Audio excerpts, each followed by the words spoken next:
எப்பொழுதும் துன்பமே இன்பம் இல்லை. அடியார்கள் நேர்மாறாக இருக்கும். அதுக்கு காரணம் இதுதான் காரணம். கள்ளப்படாத கழிவந்த வன்கருணை வெள்ளப்பிரான் பெருமானுக்கு அது கருவித்தனம் கிடையாது. வெள்ளத்தை போல அந்த கருணையை வாரி வழங்குவான். அவன் வெள்ளப்பிரான் எம்பிரான். என்னை வேறே ஆட்கொள் அப்பிரானுக்கே. என்னை மற்றவர்களைப் போல அல்ல, என்னை தனி ஒரு முறையில் வந்து ஆட்கொண்டான். அதுதான் திருப்பெருந்துறையில குருந்த மரத்தடியில குருவாகி எழுந்தருளே குதிரை வாங்கச் சென்ற என்னை ஈர்த்து ஆட்கொண்டான் என்று பேசுகிறார்.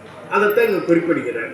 எனவே என்னை வேறே ஆட்கொள்ள பிரானுக்கே சென்றூராய் கோத்தும்பி. மிக அருமையான பாட்டு. சைவத்தினுடைய சிவபெருமானை உயிர் எப்படி பற்ற வேண்டும் என்ற உண்மையை சொல்லுகின்ற அரிய பாட்டு இந்த பாட்டு. அதுக்கு மேல அதுக்கு அடுத்த பாட்டு, பொய்யாய செல்வத்தே புக்கு அழுந்தி நாள்தோறும் மெய்யா கருதி கடந்தேனை ஆட்கொண்ட ஐயா என் ஆருயிரே அம்பலவா என்று அவன் தன் செய்யார் மலரடிக்கே சென்றூராய் கோத்தும்பி. மிக அருமையான பாட்டு, நமக்காக பாடிய பாட்டு.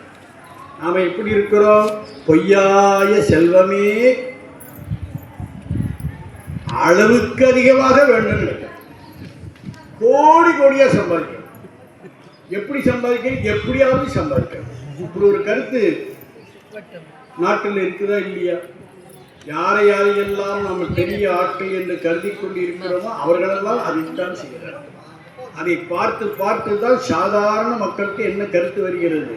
சம்பாதிக்கணும், எப்படி வேணாலும் சம்பாதிக்கணும். இந்த கருத்து வந்துவிட்டது. இந்த கருத்து இருக்கிற வரையிலும் மானிட சமுதாயம் உருப்படாது. ஆனாலும் கருத்து இன்றைய நிலை அதுதான். ஆனால் மணிவாசகர் சொல்கிறார் பொய்யாய செல்வம். பொய் என்ற சொல்லுக்கு என்ன பொருள்? நிலையற்றது என்று பொருள். உண்மை இல்லை என்று பொருள் அல்ல. அப்படி பொருள் கொள்ளக்கூடாது. நிலையற்றது. நாம ஈட்டுகின்ற செல்வம் எல்லாம் நிலைக்குமா?